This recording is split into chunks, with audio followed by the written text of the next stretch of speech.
हमारी संस्कृति, हमारी पहचान। यज्ञ, योग, आयुर्वेद सदा रहे हमारे साथ। भारत के प्राचीन ग्रंथों एवं आधुनिक विज्ञान का दिव्य संगम, यज्ञ महिमा।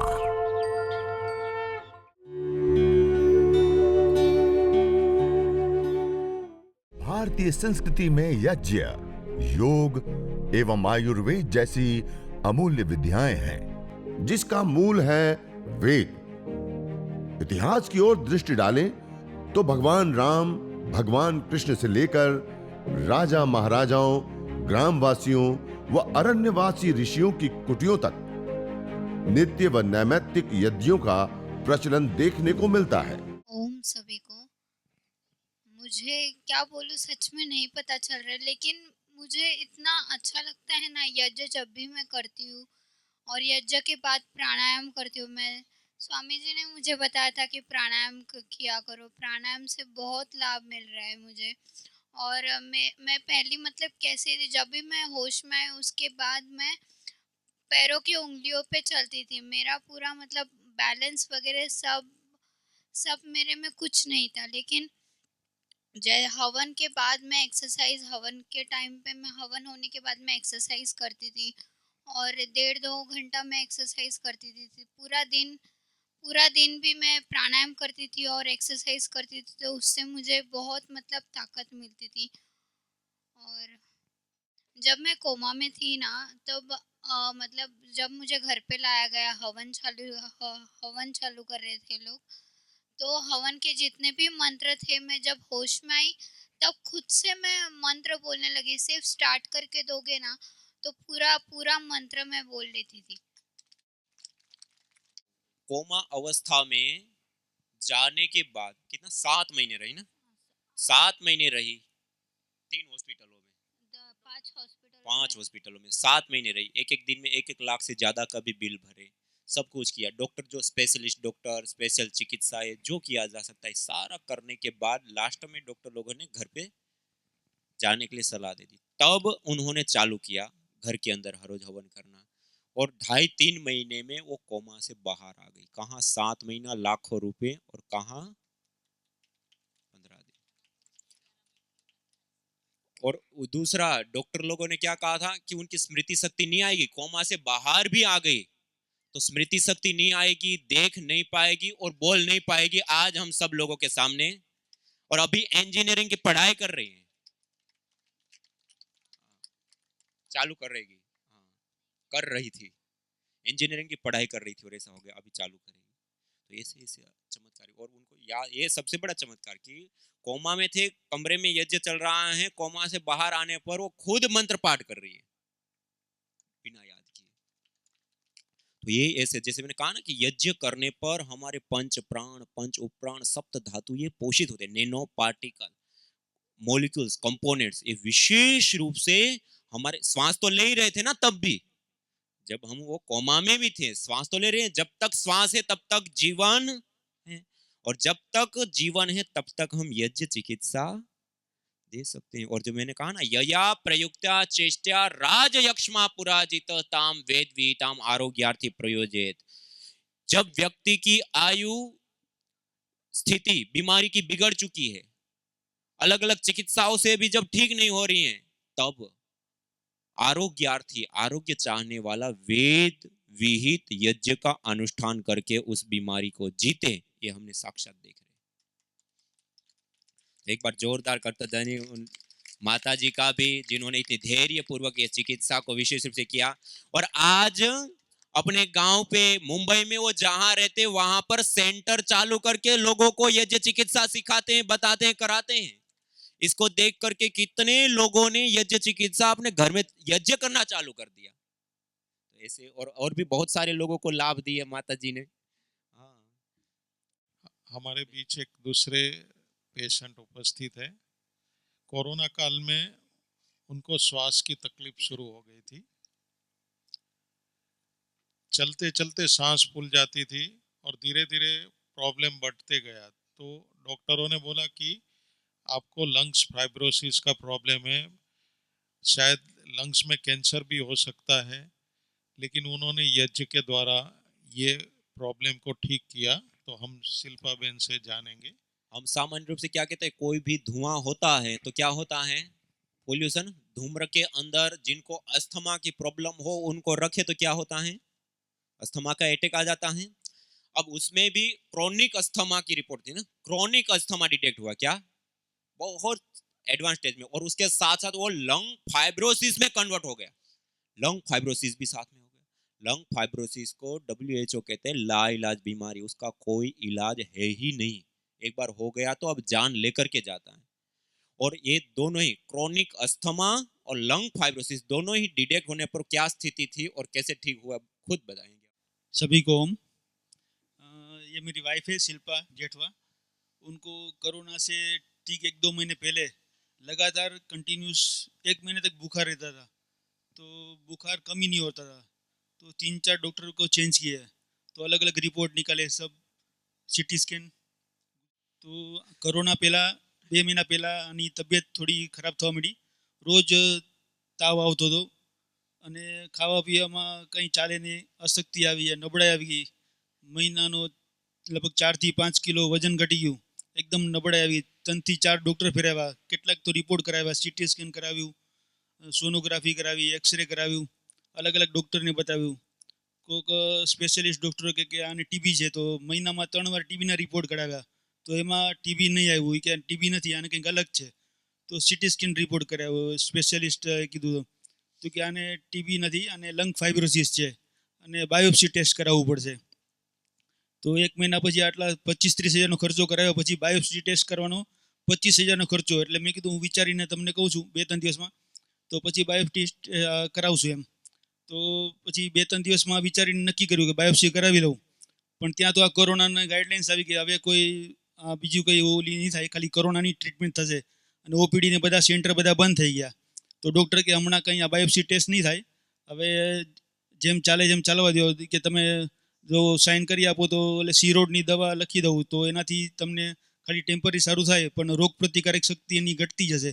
તો મેં કીધું મારે એવું નથી કરવું, મારે પછી કરાવી લેશું, પછી જ્યારે થશે ત્યારે આપણે ખબર નહીં કે આટલું બધું લાંબુ ચાલશે કોરોના। પછી તો એની તબિયતમાં કંઈ ફરક નહોતો પડ્યો, પણ પછી હું નિયમિત રોજ ઘાટકોપરમાં પાટીદરવાડીમાં યોગ સાધના કેન્દ્રમાં યોગ કરવા જાઉં છું। ત્યાં શ્રી નરસિંહભાઈ અને અશ્વિનભાઈ એને વાત કરી કે ભાઈ મારી વાઈફની આવી તકલીફ છે અને હવે તબિયત દિવસે દિવસે ખરાબ થતી જાય છે અને એકદમ નબળાઈ આવતી જાય, શ્વાસમાં બહુ તકલીફ પડે છે।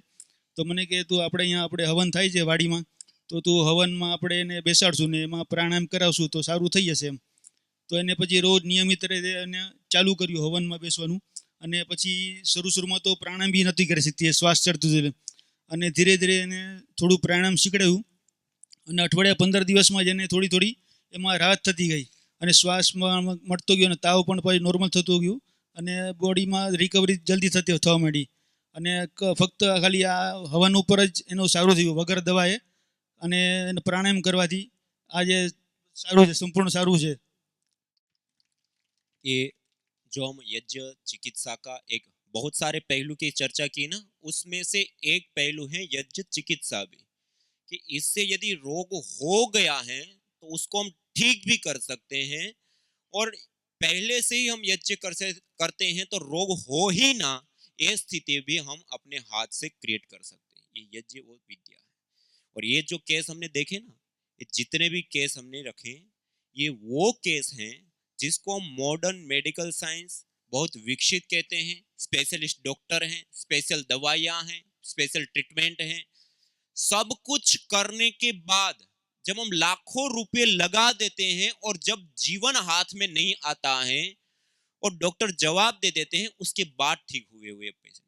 हमने इससे पहले ऑनलाइन माध्यम से, जूम के माध्यम से बहुत सारे प्रशिक्षण शिविर किए अलग अलग राज्यों में, अलग अलग जगहों पे।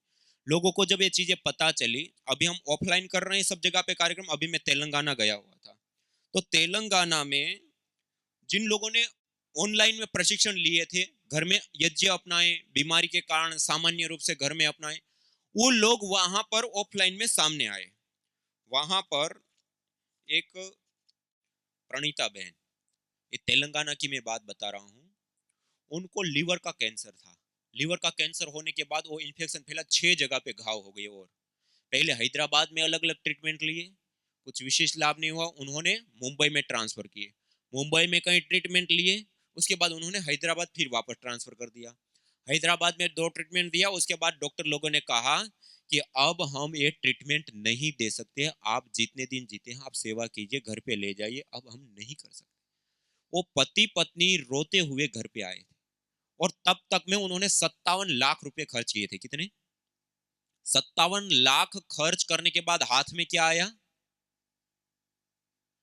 और उस प्रशिक्षण में उन्होंने ऑनलाइन माध्यम से ये चीजें सीखी, अपने घर में चालू किया। कर्कट एष्टि हवन सामग्री कैंसर के लिए होती है, उससे उन्होंने हवन करना प्रतिदिन सुबह शाम प्रारंभ किया, उसमें प्राणायाम योगाभ्यास किया। अभी ऑफलाइन कार्यक्रम था, वो फाइल लेकर के आए कि 2 महीने के अंदर कैंसर की रिपोर्ट नॉर्मल आ गई। एक और अभी वो दंपति दोनों पूरे इलाके में उनको कहीं पता चलता है कि किसी को कैंसर हुआ है, अपना सारा सामान लेकर के उनके घर पे पहुंच जाते बिना आमंत्रण से और उनको कहते कि ये देखो रिपोर्ट, हम इतना खर्च किया कुछ नहीं हुआ, और ये किया 10,000 का खर्च नहीं हुआ, ये बीमारी ठीक हो गई।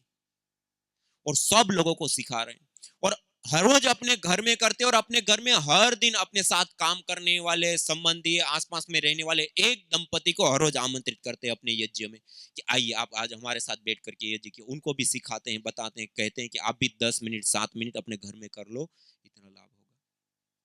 और ऐसे कितने सारे, अभी वो ऑफलाइन, ये हम पिछले सप्ताह की बात कर रहा हूँ, मैं तेलंगाना में था, ऐसे कितने लोगों ने अलग अलग इस प्रकार के, एक महामाया माता जी का नाम था, वो हैदराबाद प्रॉपर में रहती है, उनको ब्रेन ट्यूमर था, उनको भी इसी प्रकार 30-32 लाख रुपए का खर्च किया। लास्ट में डॉक्टर लोगों ने इसी प्रकार जवाब दिया, उन्होंने यज्ञ चिकित्सा अपनाई, वो फाइल लेकर इतनी खुश होकर के फाइल लेकर के आई कि स्वामी जी बिल्कुल क्योर हो गया। कितने सारे ऐसे अलग अलग बीमारी के, कई लोग मिर्गी के, कई लोग ऐसे अलग अलग जिनको सालों सालों से ऐसी बीमारियां थी और ठीक हो गई। ऐसे अनेक प्रकार के रोग, माने यज्ञ से ट्रीटमेंट होना, यज्ञ से चिकित्सा होना, वो भी एक साइंटिफिक वैज्ञानिक प्रमाण है। ये जो आज सामग्री हमारे पास है ना, ये एविडेंस के साथ है। आज सैकड़ों सैकड़ों लोगों ने ऐसी गंभीर अवस्था में से सामान्य बीमारियों को तो ठीक किया ही है, और पहले से मैंने कहा ना, हम यज्ञ करते हैं, पंच प्राण पंच उपप्राण सप्त धातुओं का पोषण हमारे पूरे अस्तित्व को सत्व से, एनर्जी से, ऊर्जा से युक्त करता है, डिप्रेशन स्ट्रेस तनाव से दूर करता है, तो कोई रोग होता ही नहीं है।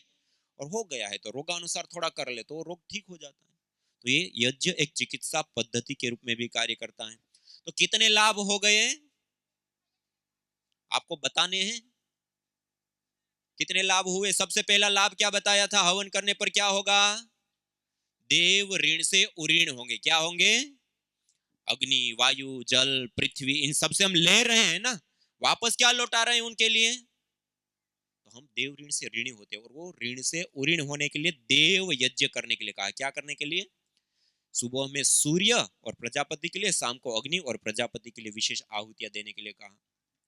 इस प्रकार ये अलग अलग कई सारे बैक्टीरिया, वायरस, फंगस से बचा होता है, कम्युनिकेबल डिजीज नहीं होती, हो गई है तो ठीक हो जाती हैं। इसी प्रकार से रेडिएशन से बचाव होता है, ऋण आवेशित बाहुल्य वायुमंडल मिलता है, तो हम जंगल जैसा वायुमंडल अपने घर के अंदर क्रिएट कर सकते हैं। वायु प्रदूषण से, जहरीली गैसों से हम बच सकते हैं। कितने सारे बड़े बड़े लाभ इसके साथ जुड़े हैं। लेकिन ये सारे के सारे, जैसे हम कहते हैं ना, अधिक मात्रा में एलोपैथी की दवाइयां लेते हैं तो क्या होता है, क्या होता है, साइड इफेक्ट होते हैं ना। ऐसे ही हवन यज्ञ करने पर ये जितने लाभ हम देख रहे हैं, ये सारे भौतिक लाभ है, ये सारे इसके साइड बेनिफिट है। क्या है, यज्ञ मुख्यतया अदृष्ट के लिए किया जाता है। किसके लिए किया जाता है, अदृष्ट के लिए। ये जो पंच भूतात्मक या प्रकृति है, उसके पोषण और संवर्धन के लिए, देव ऋणों से उऋण होने के लिए, देव पूजन के लिए। अग्निर्वै देवानाम मुखम कहा। क्या कहा, अग्नि सारे देवी देवताओं का मुख होता है, और यज्ञाग्नि के अंदर हम जो आहुति देते हैं उससे सारे देवी देवता प्रसन्न होते हैं, पुष्ट होते हैं, संतुष्ट होते हैं। ये मूल है पूजा पाठ, मूल पद्धति है हमारी पूजन की, ये मुख्य ये है। और क्या कहा, यद अग्निहोत्रम जरामर्य सत्रम जरयाह व मुच्यते मृत्यु नावा, ये हमें मनुष्य जीवन में वेद में कर्तव्य कर्म के रूप में बताया कि ये हमें करना अनिवार्य है। ये या तो जरा अवस्था, हम अपना खुद का पानी भी ना पिए ऐसी बुढ़ापा अवस्था आ गई, या मृत्यु हो जाए तब छोड़ने योग्य होता है। और इस नियम पूर्वक जो यज्ञ करता है वहां पर लाभ बताते हो क्या, अग्निहोत्रे अश्वमेघस्याप्ति। अश्वमेघ यज्ञ आपने सुना है? राजा भी नहीं कर सकते, चक्रवर्ती सम्राट राजा होते हैं, वो चक्रवर्ती सम्राट राजा इसके योग्य होते हैं करने के। और उसमें भी वो चक्रवर्ती सम्राट राजा के पास भी कई सारी प्रकार की अलग अलग योग्यताएं। आपने प्रभु श्री राम को देखा ना रामायण में करते हो, ऐसी विशेष योग्यता वाला व्यक्ति उस यज्ञ को करता है। और जो जीवन भर नियम पूर्वक प्रातः काल सायंकाल इस यज्ञ को करता है, अग्निहोत्रे अश्वमेघस्य आपती, अग्निहोत्र करने पर अश्वमेघ यज्ञ का फल का भागी बनता है। तो इस प्रकार के इस यज्ञ को, इस हवन को, इस अनुष्ठान को हम करते हैं तो कई सारे लाभों से हम लाभान्वित होते हैं। तो ये कब मिलेगा सारे लाभ? करेंगे तब। तो अब करें, करना है। आइए सब लोग मिल करके सबसे पहले हम पूर्व की तैयारी करेंगे। क्या करेंगे? पूर्व तैयारी। पूर्व तैयारी के लिए एक नीचे देखिए, पहले स्टैंड रखा, स्टैंड के ऊपर जो कॉपर का हवन कुंड है वो हवन कुंड को ऐसे सीधा रख दिया। सीधा रखने के बाद अब मैं जो बता रहा हूं वैसे वैसे करते जाएंगे साथ साथ में। आपके पास एक प्लेट है छोटी सी, एक पाउच के अंदर जड़ी बूटियां रखी हैं। इन जड़ी बूटियों को इस प्लेट के अंदर निकालिए, ऐसे प्लेट में निकाल लीजिए जड़ी बूटियों को। और एक दूसरी पॉलिथीन है, उसके अंदर समिधा रखी है, उसको खोलिए। अभी इसको तोड़ना नहीं है, कुछ नहीं करना, खाली इस पैकेट को खोलिए जिसके अंदर समिधा है ना, गाय के गोबर के उपले हैं, उस पैकेट को खोलिए। और उस पैकेट को खोलेंगे तो 2 समिधाएं छोटी छोटी हैं, 4 समिधा सेम है और 2 समिधा छोटी छोटी है ना। इसमें जो 2 समिधा छोटी हैं उसको हवन कुंड के तल में इस प्रकार से आड़ी लगाइए।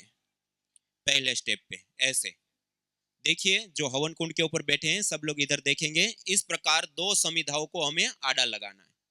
वो समिधाओं के टुकड़े हमें नहीं करना है, तोड़ना नहीं है, जैसे हैं ऐसे, ठीक है? ओके, सबने लगाया।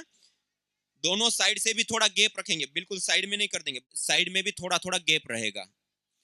और इसके बीचों बीच थोड़ी सी मात्रा में सामग्री लीजिए इतनी, और बीच में ऐसे सामग्री तल में डाल दीजिए, तल में थोड़ी सी सामग्री डालिए।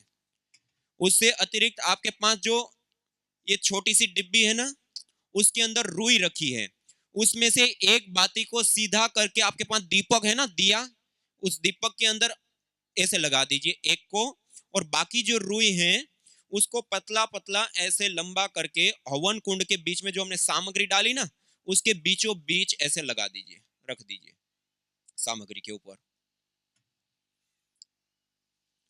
एक एक स्टेप में साथ साथ में करते जाएंगे। हवन कुंड के बीच में रुई लगा दिया और दीपक के अंदर भी बाती लगा दी, और 2 समिधाओं को हमने हवन कुंड के बीच में लगाया। इसके साथ साथ आपके पास कपूर होगा, देखिए व्हाइट कलर का, ये छोटी सी डिब्बी है उसमें, और एक घी का पात्र है, छोटी सी डिब्बी है, उसको खोल लीजिए घी के पात्र को। और एक घी के पात्र के अंदर एक लंबी डंडी वाली चम्मच होगी, इसको कहते हैं श्रुआ। क्या कहते हैं? श्रुआ। इसको पकड़ने का एक तरीका होता है, जैसे पेन पकड़ते हैं ऐसे पहले पकड़िए, और ऐसे पकड़ने के बाद प्रथम उंगली को सीधा कर दीजिए, ऐसे मध्यमा उंगली का प्रथम जोड़ और अंगुष्ठ और प्रथम उंगली का मूल, उसमें ऐसे पकड़ते हैं। जब मंत्र से पहले हम ओम बोलते हैं ना, तब श्रु के अंदर घी लेते हैं, जब स्वाहा बोलते हैं तब आहुति देते हैं। अभी जो घी का व्यवहार हम जितना भी करेंगे ना, इससे करेंगे। इसमें से आप 1 चम्मच घी लीजिए, और हवन कुंड के बीच में जो हमने रुई रखी, उस रुई के ऊपर 2-4 चम्मच घी डालिए और रुई को भिगाना है। हवन कुंड के बीच में जो हमने रुई रखी ना, उसके ऊपर 1-2 चम्मच घी डालिए। इसी प्रकार दीपक में भी 1-2 चम्मच घी डालिए और रुई को भिगा भी दीजिए, और 1-2 चम्मच और घी डाल दीजिए, जैसे दीपक रेडी हो जाए, तैयार हो जाए। ये दीपक हमने तैयार कर लिया, उसमें भी घी सिंचित कर दिया। अब ये जो छोटी छोटी समिधा 2 लगाई ना हमने हवन कुंड के, उसको लीजिए हाथ में और उसको ऐसे घी डालिए उसके ऊपर, थोड़ा सा ऐसे घी से भिगाइए, पतले पतले घी से ऐसे थोड़ा सा भिगाइए। इससे अतिरिक्त जो 4 समिधा है ना हमारे पास, उसको भी ऐसे ही गाय के घी से भिगाइए। ऐसे थोड़ा थोड़ा घी लगाइए चारों दिशाओं में ऐसे। अब जो 2 लकड़ियां हमने हवन कुंड के बीच में लगाई ना, 4 जो हैं उसको गाय के घी से भिगा करके सामग्री की प्लेट में ऐसे रख लीजिए। बड़ी वाली जो 4 है उसको, 2 को तो हमने अंदर लगा दिया, 4 को ये पात्र के अंदर रख लीजिए ऐसे। और आपके पास में ये जो छोटी सी डिब्बी है उसके अंदर कपूर रखा हुआ है ना, वो कपूर को लीजिए और हवन कुंड के बीच में जो रुई रखी है उस रुई के ऊपर उस कपूर को रख दीजिए। जो तुम चाहते हो रोगों से छुटकारा, तो लो नियमित यज्ञ का सहारा। यज्ञ की यह शुद्ध हवा सब रोगों की है दवा। आयुर्वेद ग्रंथों में यज्ञ को देवीय चिकित्सा कहा है और कहा आयुर्वेदेषु यत् प्रोक्तम यस्य रोगस्य भेषजम तस्य रोगस्य शांत्यर्थम तेन तेनेव होमये। अर्थात आयुर्वेद के अंदर जिन रोगों की शांति के लिए जिन जिन औषधीय द्रव्यों का सेवन करने के लिए कहा जाता है, उन्हीं द्रव्यों से हवन करने पर वह रोग हमारे शांत हो जाते हैं, दूर हो जाते हैं, नष्ट हो जाते हैं। अतः आइए हमारे ऋषियों द्वारा प्रदत्त देवीय चिकित्सा यज्ञ को अपनाएं और अपने स्वास्थ्य को समृद्ध बनाएं।